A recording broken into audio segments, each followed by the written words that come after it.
Soundcheck podcast is coming up. Please continue to hold.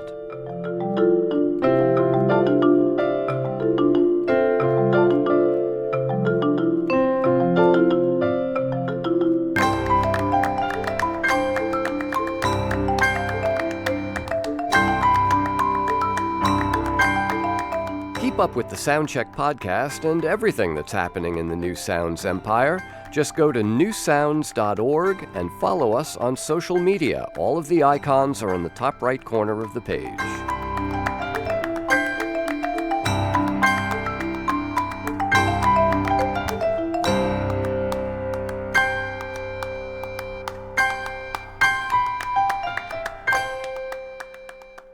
All of our other musicians are currently playing for other customers. Please stay with us, and someone will play for you in just a moment.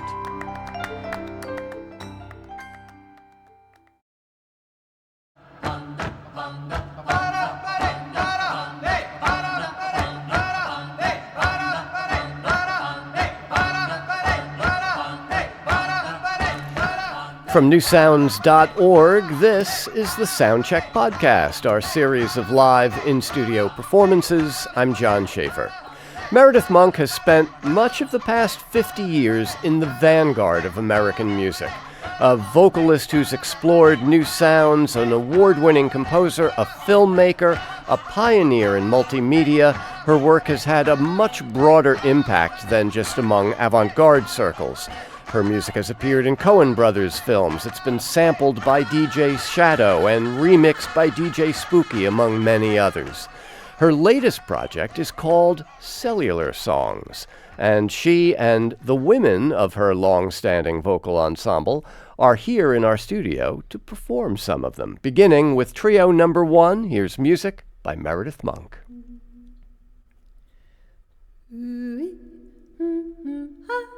Ha-ya, ha-hey-ya, ha-hoo-ah, ha-hoo-ee, ha-ya, ha-hey-ya, ha-hoo-ee,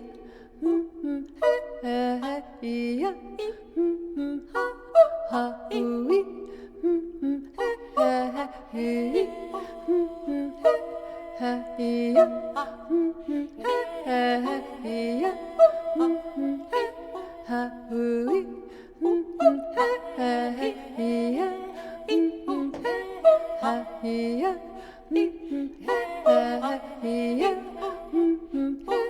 ha-ha,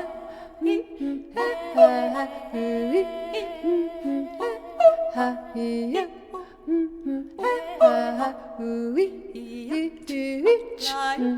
ha-hoo-ee,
Hey,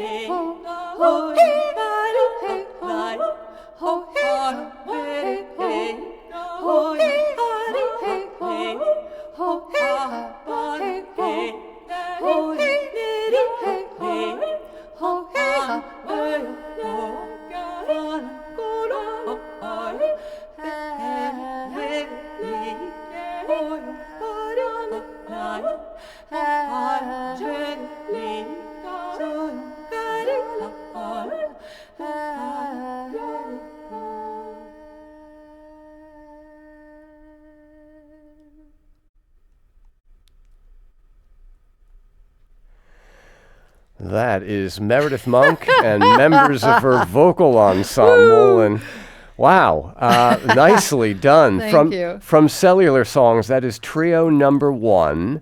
Meredith Monk singing with Allison Sniffen and Katie Geisinger, and also you'll be meeting in a moment and hearing in a moment Ellen Fisher and Joe Stewart, all members of your long-standing vocal ensemble, Meredith. You've been doing this so long. One of the challenges, and we've been doing things here in the studio together for so long, one of the challenges is remembering that every time you're here, someone is hearing you for the first time. And, that piece, that trio number 1 from Cellular Songs, is a great example of a number of things that you have pursued in your music over the years. Yeah. The way the 3 voices kind of produce a single line and suggest language without ever actually giving us a word. Those are things that have been constant in your music. Tell us a little bit about Cellular Songs as a project. First of all, the title. Well, I was working on that piece and 2 other ones, and I was laying tracks on my little 4-track tape recorder that I still use because the computer is too slow, actually. Really? Yeah. I mean, because, in the analog equipment, I can just go record when I get an idea, and with the computer I've got to set it all up. And are you going to do a song that's in 4/4? I have no idea, like when I'm working on a song. So I still use that very, very funky technology. So I was making these little pieces myself, and at the same time I was reading an amazing book called The Emperor of All Maladies by Siddhartha Mukherjee, which is a history of cancer. Right. But I just started getting really interested in how intelligent cells were and the complexity within one cell. To make that function, there has to be a sense of cooperation and very interdependent processes, and the movement and the way that it has to perceive. I mean, it literally is like an intelligent being, and that's the basic unit of life. So I started getting really interested in that, and then as I was reading it, I was thinking, well, this reminds me of these little songs I'm working on. So the year that was my 50th anniversary year, when we were doing these big concerts at Carnegie, it was a lot of retrospective, looking back, but I just wanted to do something new. So, I wanted to perform it. And so Allison and Katie and I did this piece and one other one for the first time. So it's, what I love about it is that you can listen 5 times and you could follow maybe Allison's voice, the strand of that, or the next time you follow Katie's voice, or you follow my voice. But if you listen as a whole, you literally can't tell who's singing what. Right. And there's a technique known as hocketing, which you have done many times. Yeah. Where, a line is split between 2 or 3 voices. Right. And, we've talked a little bit about this in the past. For that to really come off, if you're like counting and thinking, right. It's never going to work. I know. You just have to like be in the moment and feel it, right? It's like a moving meditation. It's like you're moving, but it's you have to stay in that meditative state of mind, because if a thought comes in, boing, you're out. It's kind of like musical chairs. You're out. So that's also such a wonderful thing to work on, and I just feel so blessed to work with these beautiful people. All of whom are women. I can't help noticing there are no Johns or Bobs or Randalls. Right. How did that decision come into play? I think I just started thinking about what's going on in the world, like we all are as artists. How do you contend with what's going on in the world? And I was already, so this is 2016, and even a little bit before, feeling this patriarchal kind of weight coming back in a very strong way, and things getting, in a way, flattened for women, and and women not having that sense of the space to be whole. Because my feeling is, if women can be whole, then men can actually be more whole. Sure. So it's when women. So it's not a zero-sum game. It's not a zero-sum. A gain on one half, the other half gains also, is the way I think about things. So. And I was just getting very discouraged about, this kind of value system of greed and competition and cruelty. And so I just felt that it was very nice to do a piece with all women, and in a sense as a kind of prototype of another possibility of the way a society could work. And I was also thinking about how in our bodies there's billions of cells, and they are all cooperating to make life. So, if you use that as a metaphor of our ecology and our world, to me, that's, remarkable. Did you hear recently, speaking of ecology, they found a huge termite colony that had no males? Ooh! No males at all. Wow. Yeah. Fascinating. Yeah. Yeah. And somehow this was like, a productive working colony, but it had no males. Wow, that's interesting. I mean, I have to admit, I gulped pretty hard there's a when gulp. I read that. There's some gulp. I mean, I the way that I feel is I just don't like exclusion on any level, Yeah. so I gulp also. But at the same time, I think what's really nice about all the music from Cellular Songs is that the effort of putting it together and singing it, you can tell that we all have to roll up our sleeves. Yeah. And that's intrinsic to the forms, and I think that's a beautiful also way of seeing what's possible in our world. It also seems to follow on from two of your more recent big projects. Mercy, which was also a response to, a Cruelty. specific example of cruelty in the Middle East, and On Behalf of Nature, your response to climate change. Right. So these are big ideas that inhabit what might seem to be, kind of abstract musical Right. exercises. Exactly. Yeah. And that also, that yin and yang Yeah. of the abstract and the narrative. Exactly, because I'm a musician. I'm not like a playwright or somebody who, I mean, I love writing and I write articles, but in my work, I trust that nonverbal communication because I feel that it's more universal and that people can find their own space within it to respond the way that they want to. So it's not manipulative in any way.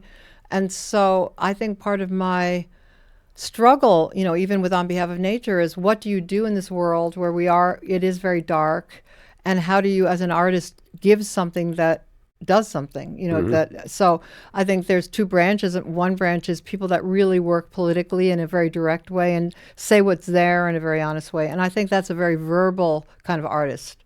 But for me as a musician, I just feel like what I want to do is to in a way suggest the miracle and the wonder of life, and then for example, and On Behalf of Nature, suggesting the rhythms of nature and the kind of beauty of nature, and then maybe you'd go home and think about it and do something about it, and the same with Cellular Songs. I think right now we need I feel like we need an affirmation of life itself, and I think we're missing wonder in our society, and imagination and magic.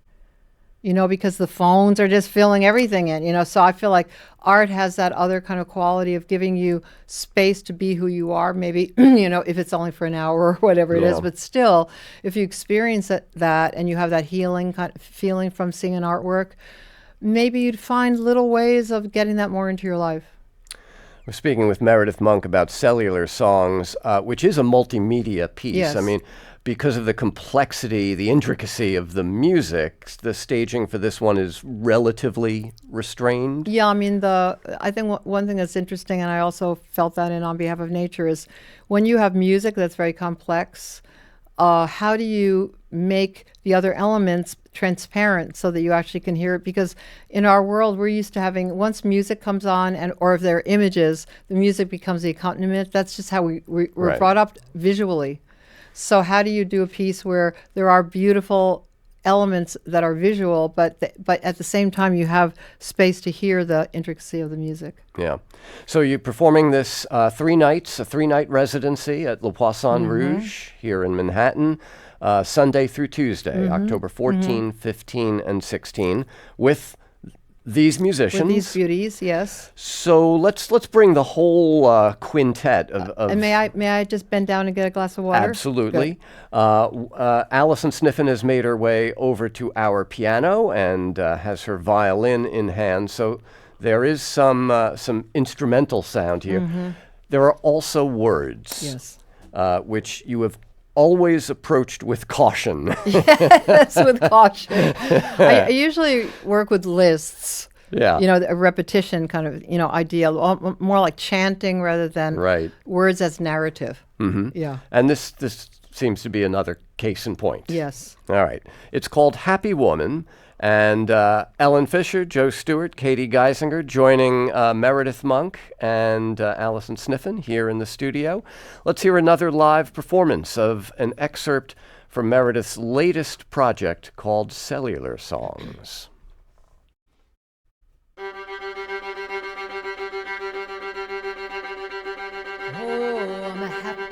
I'm a happy woman. Oh, I'm a happy woman. I'm a happy woman. Oh, I'm a happy woman. I'm a happy woman. Oh, I'm a happy woman. I'm a happy woman. Oh, I'm a happy woman. I'm a happy woman. Oh, I'm a happy woman. I'm a happy woman. Oh, I'm a happy woman, I'm a happy woman. Oh, I'm a happy woman, I'm a happy woman. Oh, I'm a happy woman, I'm a happy woman. Oh, I'm a happy woman, I'm a happy woman. Oh, I'm a hungry woman, I'm a hungry woman. Oh, I'm a hungry woman, I'm a hungry woman. Oh, I'm a hungry woman, I'm a hungry woman. Oh, I'm a hungry woman, I'm a hungry woman. Hey, you, ha, ha, hey, ha, hey, you, ha, ha, ha.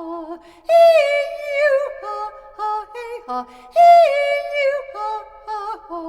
Hey, you, ha, ha, hey, ha, hey, you, ha, ha, ha. Oh, I'm a tender woman, I'm a tender woman. Oh, I'm a thinking woman, I'm a thinking woman. Oh, I'm a sassy woman, I'm a sassy woman. Oh, I'm a patient woman, I'm a patient woman. Oh, I'm a thieving woman, I'm a thieving woman. Oh, I'm a grieving woman, I'm a grieving woman. Oh, I'm a shaky woman, I'm a shaky woman. Oh, I'm a lucky woman, I'm a lucky woman. Oh, I'm a needy woman, I'm a needy woman. Oh, I'm a greedy woman, I'm a greedy woman. Hey, you, ha, ha, hey, ha, hey, you, ha, ha, ha. Hey, you, ha, ha, hey, ha, hey, you, ha, ha, ha.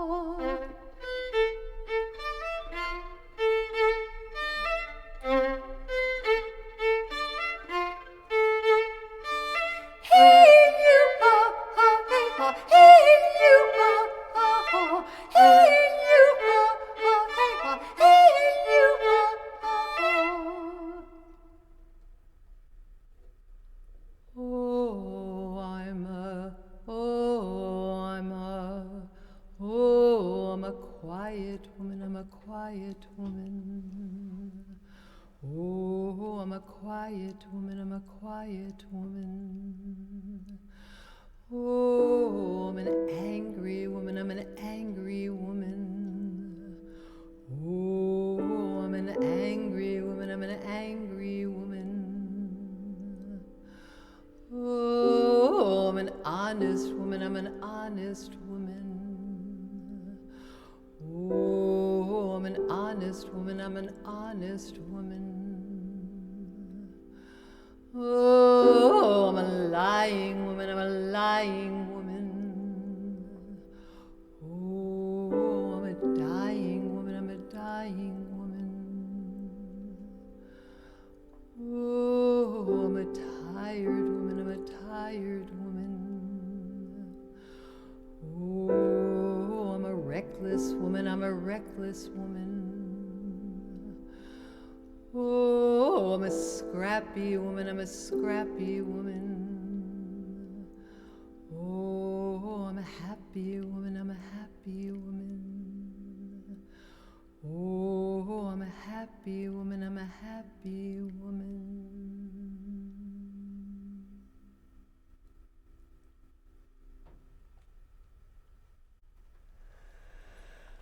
Music once again from Meredith Monk and her vocal ensemble live here in our studio from Cellular Songs. That is called Happy Woman, and a relatively rare example, Meredith, of actual words, a list. But also within that list, the kind of full range of emotions. I'm a sassy woman, and there's a little swivel of the hips when you sing that, to, rhyming thieving with grieving. This. It was a fantastic process to make this piece. I got it from some other dimension because it was. I was meditating one day and I was just thinking how the thought came into my mind. Then when you're meditating, you label it thinking and go back to your breath. But the thought that came to my mind was, I've just had so much love in my life, no matter, illness, this, loss, and everything else that we all go through. But I feel like I've been so blessed to have a life full of so much love of what I do and love of the people around me. So after I finished meditating, for some reason, I have no idea, I also have one of those little tiny recording devices. That is a digital one. Okay. A little Sony, it's this big, little stick. Yeah. And I think as I was thinking, well, I'm going to record this just so that I remember when I'm feeling blue, that I can listen to this. So I was running around the house going, oh, I'm a happy woman, I'm a happy woman. And then I didn't think about it at all. And I was in New Mexico working on Cellular Songs, and I was listening to that device to find some other material for another piece. And I listened to it and I thought, wow, this is really interesting. There's something interesting in this. I don't know if it's for this piece, but I'm going to continue working on it. So I sat at the piano, and then one day I was working on it, and all of a sudden, I'm a Hungry Woman came out. And I got the image of, the Dorothea Lange photograph of the woman from Appalachia,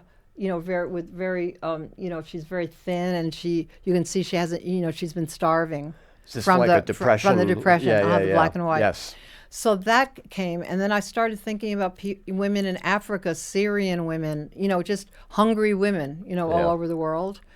And so then I started thinking, this is a song for all women, and yet it's, I'm saying I rather than they or she, but I started realizing that it had that layer of speaking for all the women and the qualities that women all over the world have, but it also is within each of us. We have so many qualities, right. And sometimes they're contradictory, and we have all kinds of qualities. And in this patriarchal world, we're getting so flattened out. I say it's like we're getting flattened out into a pancake Barbie doll. That's what it feels like.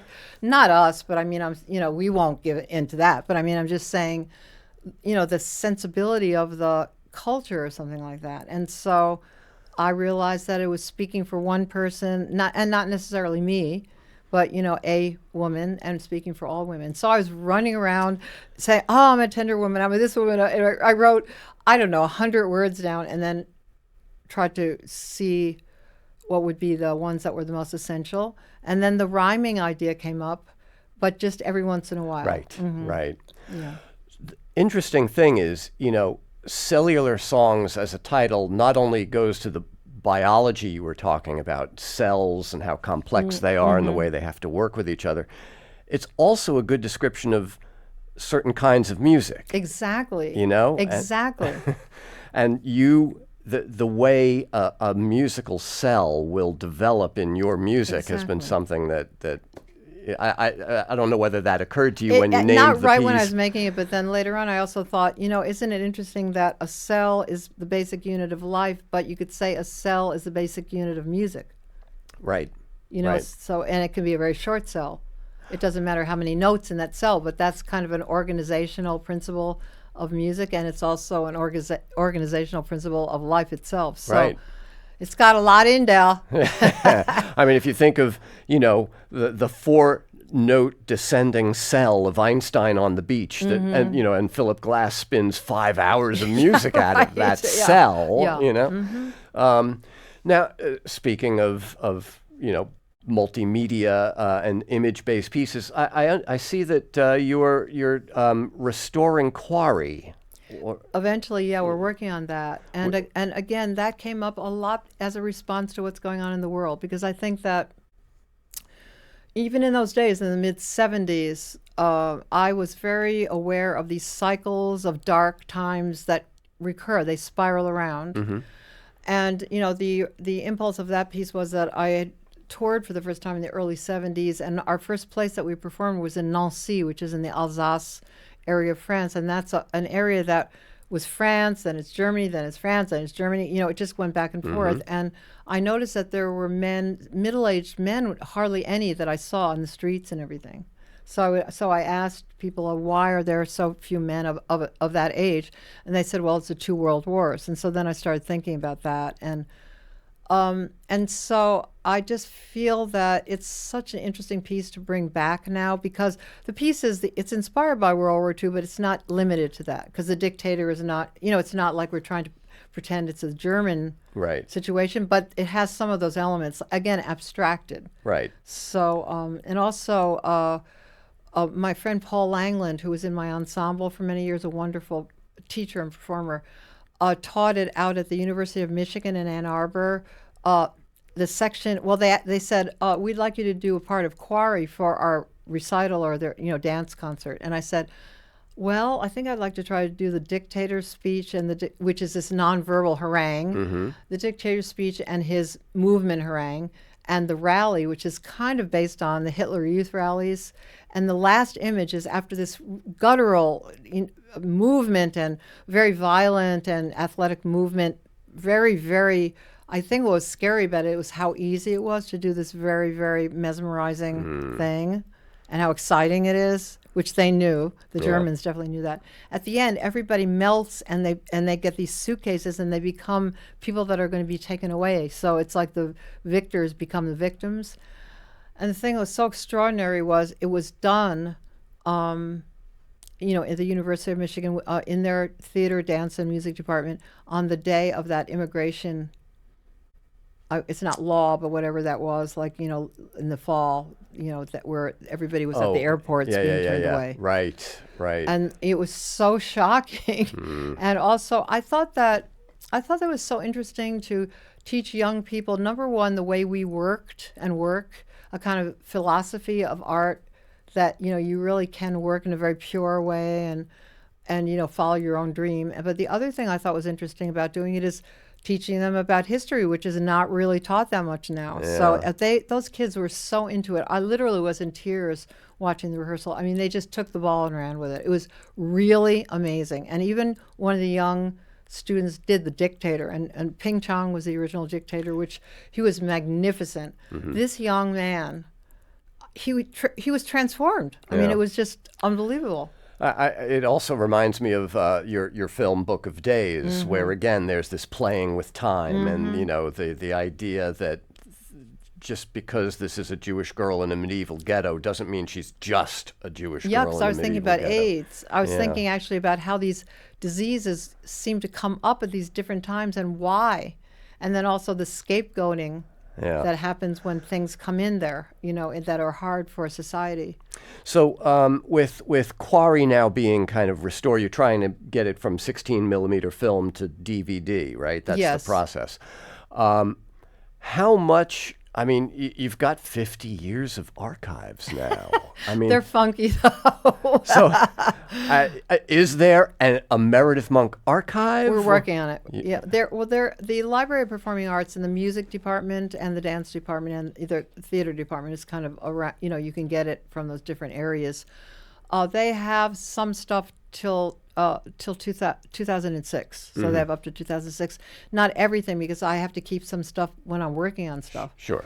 So they do have that, but we are working on now trying to do a digital archive that people can really access, online, like all kinds of photographs and, and notebooks and all kinds of things. Yeah. And since you've been writing now more music for other ensembles, orchestral pieces, string quartets, piano instrumentals, you've had to do a lot more notation. Has that changed the way the writing process works for you? Not really, because this is my genius over here, Allison? Allison Okay. Sniffen, who, somehow can make some kind of sense out of my scribblings or my tapes. And so that could not even be done without her. Yeah. I mean, it's, the thing is, to be totally honest with you, I just love working with my own group the best. Yeah. And, I wanted to expand my, like, for example, the instrumental writing, working on the orchestra pieces have been, that's been wonderful. And Michael Tilson Thomas, for 5 years was saying, you have to do an orchestra. I mean, he was not going to take no for an answer. Right, So I was, right. oh, okay, I'm going to do it. And then I started really thinking about instruments as voices, and that was really wonderful, and started learning what they can do. And that's been great, because that can also come right back to the ensemble, because then I have John Hollenbeck, and I have Bodan Hilesh, and I have Allison Sniffen. So we can take some of those principles and make that richer. But ultimately, this is my family, and we know what we're doing for so many years. It's almost like a psychic shorthand. And not that every piece is the same, where, it's starting from scratch every time, but it's just this kind of way of working that's so satisfying to me. Yeah. I'm so blessed. Well, this next piece that the five of you are going to do together is, again, a great example of that. Yeah. Nyem doesn't mean anything, and therefore can mean anything. Yeah. Well, I just, again, I think I'm probably going to make other titles for these pieces, but the Nyem is just a sound. Right. And I think this piece has the most quality of the cellular kind of activity, or the motor of life. It really has that quality that, underneath, in our bodies now, we're not hearing it, but there's a kind of motor that's going on that we're not even aware of, Yeah. energy.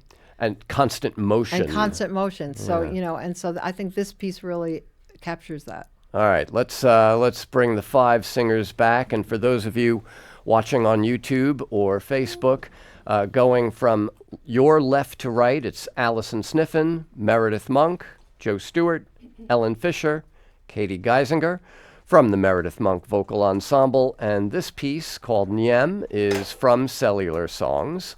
It's the latest work by Meredith Monk, and she will be performing it with the ensemble 3 nights, Sunday, Monday, and Tuesday of next week, the 14th, 15th, and 16th here in New York at Le Poisson Rouge.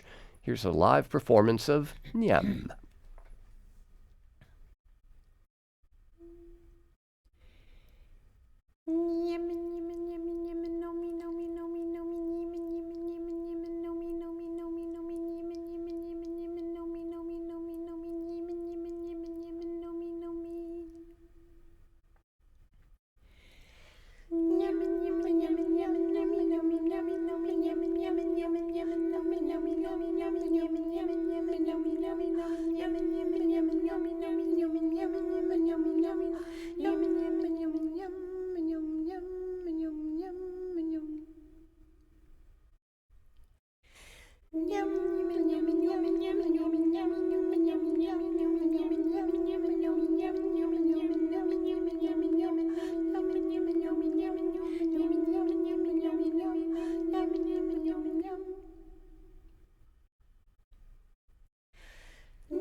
Wow. That is more music from Meredith Monk and her vocal ensemble from Cellular Songs. That is called Nyem. And I can't imagine what you're asking everybody to be physically doing on stage while they're also keeping track of the ins and outs of the entrances in that piece. They're more like more almost geometric kind of configurations with just a tiny bit of movement. But the third one, we're lying down on the ground, like on our sides, and then 10 young women, 5 teenagers and 5 little ones, come in and join us. And so we're spread out all over the space, and they are too. So it's almost like the cells divide into the next generations, Nice. and they sing with us. So the first group that we worked with at BAM was the Young People's Chorus of New York. I adore these children. With and whom then you've we worked just worked before, with a yeah. lovely choir in Minneapolis. So everywhere we go on tour, we're going to work with the young girls. So it's so beautiful because all over the stage are lying down on our side little cells. Yeah. And so and I just love that idea of passing on, this energy and way of thinking about things to younger people. Well, I'm sure you're aware there are now a couple of generations of younger singers in the contemporary classical and experimental worlds who see you as like an iconic figure, but also in the pop world. You have singers like Caroline Polachek from Chairlift and Meryl she's great. Garbus from Tune Yards and this French singer Camille. And, they all like name check you constantly. Oh, that's wonderful. I mean, Thank you. do you keep up with any of this stuff? Not too much. Certainly one person that I have kept up with is Björk, because we did a wonderful interview. I think it was for NPR, as a matter of fact, with Sarah Cahill, maybe The 10 years pianist, ago. Somebody had said Björk is singing Gotham Lullaby. This was in the late 90s, and I wrote her a card, and I said, I finally listened to it, and I thought that she had really found a very personal way of doing it. So it was not like trying to do the way I do it, but she really kept the quality of the piece and the integrity of Gotham Lullaby. I mean, it really has that quality. Yeah. And so I wrote her a card, and then we were sort of going to have coffee or something like that, and it didn't work out until that interview.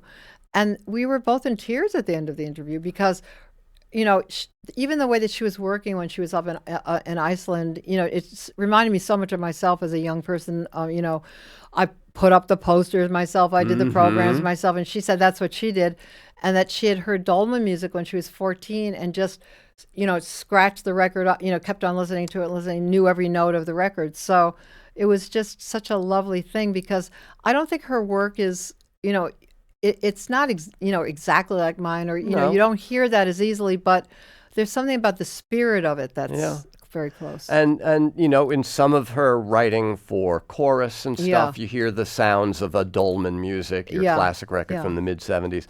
Yeah. And she's a wonderful artist. And all these women that you talked about are also wonderful artists. Yeah. And she did Gotham Lullaby at Carnegie Hall, right? Yes. What was that? Was it your 40th, it was the 40th anniversary? Yeah. And I think she did it with the, what is the name of that string quartet from England? Sorry, I'm blanking on the name, though. I think I know the It's one a you mean. man's name. Yeah. The Brodsky. Brodsky. The Brodsky Quartet. I right. think she did it. I heard that she performed it in the night of 9/11 in Europe. Okay. Just to sort of As get a the feeling tribute. of New York. Yeah. The New York thing. So.